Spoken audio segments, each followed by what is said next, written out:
Thank you very much. Those of you who have been to the plenary have listened to Henry Kissinger said that he has problems addressing all those issues in 15 minutes. So you can imagine that I have problems addressing all those issues in 5 minutes. So rather than give an general overview of the major issues, I'd like to focus on one issue and put it perhaps in a little bit of a controversial way. We do know that the United States and the West and Israel are facing a deep problem having to confront Islamic fundamentalism.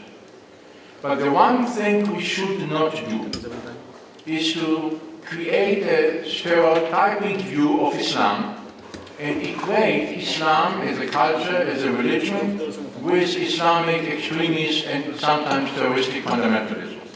I have no problem that one has to confront and fight Islamic fundamentalist terrorism as one has to confront and fight any other kind of fundamentalist terrorism.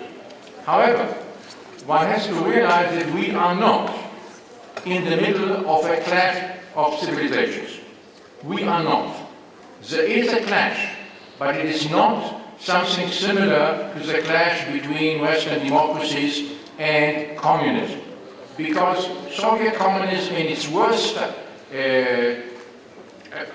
appearance, understanding, was a worldview that controlled a huge chunk of the world map and had political parties committed to viewing Moscow at that time as an intellectual capital.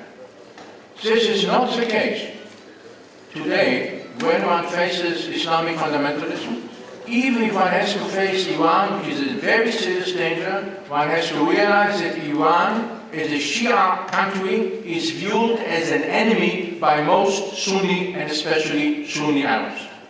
So what one has to realize is that there is a debate within Islam, and if we hope that there's going to be any chance of creating an alternative to fundamentalist Islam, which is, with the exception of Iran, an outsider to political power, the answer cannot come from the West, neither by trying to export Western models of democracy to Islamic or Arab countries. We see what is happening in Iraq, and I'm saying as somebody who supported wholeheartedly the war in Iraq, but the attempt post-Saddam to export Western-style democracy to Iraq had necessarily to fail, as it also failed in different ways in the Palestinian territories.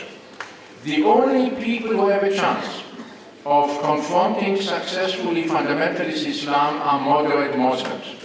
Be they moderate Muslim thinkers, and there are some, they are weak, but they are there, or moderate Muslim rulers, or moderate Muslim governments.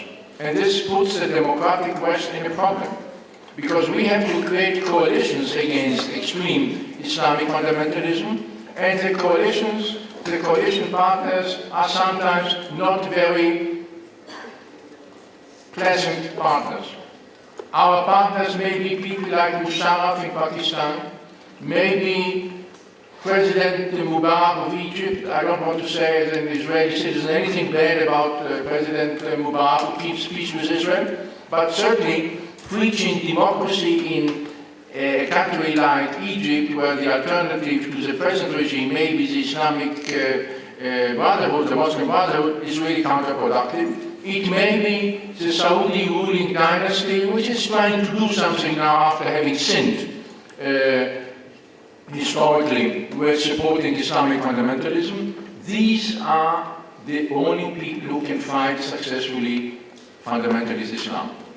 Not Western secularists, not Western Christians talking about the crusade, not Jewish intellectuals. It is something that is an internal serious problems in the Arab and Islamic world, and we have to try to help, not too much, not to embrace those people too much because they may be discredited and delegitimized. But those are the only ones who can be an answer to Islamic fundamentalism. Thank you very much.